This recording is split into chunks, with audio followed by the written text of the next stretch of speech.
গৃহবধূ বুলেট গাড়ি না আনায় শ্বাসরোধ করে মৃতদেহ ঝুলিয়ে দেওয়ার অভিযোগ উঠল স্বামী, শ্বশুর, শাশুড়ি সহ মোট ৬ জনের বিরুদ্ধে। সবাই পলাতক। অমানবিক ঘটনার সাক্ষী থাকল বসিরহাট। একটি বুলেট গাড়ি নয়তো মৃত্যু। অমানবিক ঘটনা ঘটল উত্তর ২৪ পরগনার বসিরহাট মহকুমার মাটিয়া থানার স্বরূপনগরের ঘটনা।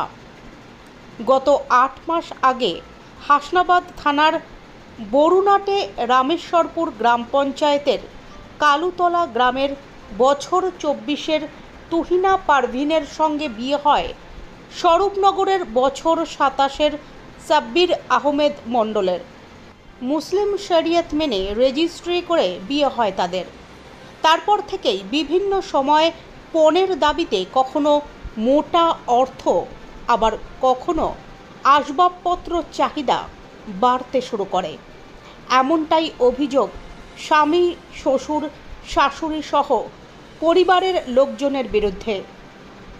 চলতি মাসের ২রা ফেব্রুয়ারি রবিবার সকালবেলায় পারভিনের কাছে একটি বুলেট গাড়ির দাবি করে স্বামী, কিন্তু তার তীব্র প্রতিবাদ জানিয়েছিল পারভিন। আমার মেয়েকে খুব কষ্ট করে লেখাপড়া শিখিয়ে বিয়ে শাদী দিয়েছি। বিয়ে শাদী দেওয়ার পরে যৌতুকের জন্য খুব চাপ দিত। আমি ৩ লক্ষ টাকা আর স্বাভাবিক খাট বিছানাপত্র এবং আনুষঙ্গিক অনেক জিনিসপত্র দিয়েছি, তাতেও হয়নি। এবার শুধু ওদের চাপ দিত, আরও টাকা নিয়ে এসো, বুলেট গাড়ি নিয়ে এসো, ৩ লক্ষ টাকা নিয়ে এসো। মেয়েকে না দিতে পারলে অত্যাচার করতো ওরা, শ্বশুরবাড়ির লোকজন, শাশুড়ি মারতো, বিশেষ করে জামাই তো মারতো।